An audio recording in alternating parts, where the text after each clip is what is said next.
To me no muni abusiane adofo bi a wono ewo communities ahodo bi to say AGBOZUME ya no ewo Ketu South mensi no emu no nsuo toy wi akire na yiri won na ene ya make say wo muguso a kenkan won ne ma sesa won ne ma efi se na enye mre se de ehunu no ete no Adom Kasee abo apro akoho biem etwaso Manfa wonom ete empotemu ahodo a ewo AGBOZUME ye ewo Ketu South mensen mu ekire mu se kotonima abosome ewo afi mu ena ensuo eyiri wokrum honom a enam so ese manfo agapade bebre ya abusua ahodo nso wanya baabi amfa wonti ato a ede ahokire pa ebegya won so na akakakra ye ba no mu beko school mu ankasa mu hwe ahanomu na mu befa akọ school ebe ye ni sen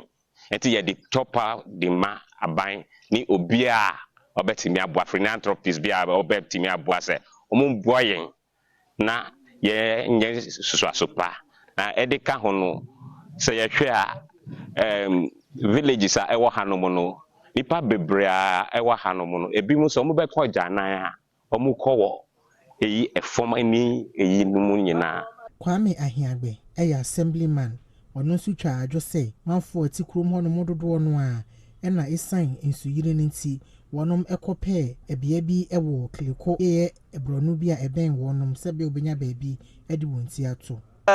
My mother brought us here 1990 till today,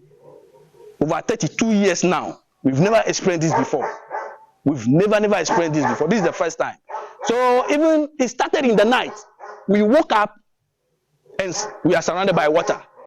Charles Nemson agbagedi etrotrofo ema nananom ahemfo bi a wonum ewo ekroni mu. Ono so kato aso se asem no esiye no nananom mpanyinu ete abedwoku a na wonum ahwehwe ne nam so ema se asuyere no esiye. Na abedwoku no ede wonum hwehwemu a woyeye no akodan nananom ahemfo wo kromu honom nenso esine ya no nyade se wonum etu ho anamon bia.